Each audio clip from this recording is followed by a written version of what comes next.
Nango?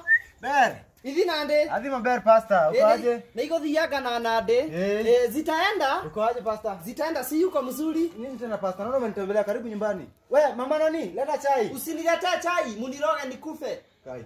Ni nini pasta? Sitaki chai, nilikuwa nimekwambia nataka ngeuka kukueleta doka kunywa chai. Pasta, makasiriko ni ya nini na umekuja kwangu? Tukaenda mlima na wewe kufunga kula na kunywa. Tukavaa magunia upate gari.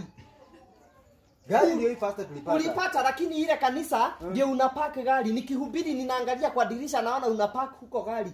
Ulibadilisha kanisa na huyo si yeye alikuombea ideti huo. Sasa pasta, ile kitu inafanya makasirika. Sasa mimi ni wa kunibeba ujiga. Hiyo si ni kunibeba ujiga. Ndio pesa ngapi pasta? Ndio pesa ngapi? Ndio uniroge na pesa. Hapana. Uibe nyota yangu ya kuhubiri na pesa. Ni ngapi? Ni ngapi?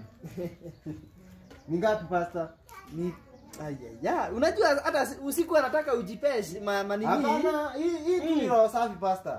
Usipisha mkono. Hata mambo pasta, nini unakasirika? Kwa moja. Mimi hata kama unaendanga hiyo kanisa, alafu unanipea 10,000 mande. Mimi naweza kuruhusu. Ndakuwa na pasta na kanisa na kujanga. Na gari uko nayo. Ndio hii. Tunaweza iombea. Hii tuiombe pasta. Hii inaitwa side mirror. Hii ni ya kuona adui. Hii unaona adui wako wote? Ambaye anataka kukugongea gari hiyo. Nayo hii inaitwa magurundumu. Pasta, ona. Mimi hapo niongeze kunywa chai. Pasta, hii maneno. Ndio tumeshatengeneza hii maneno.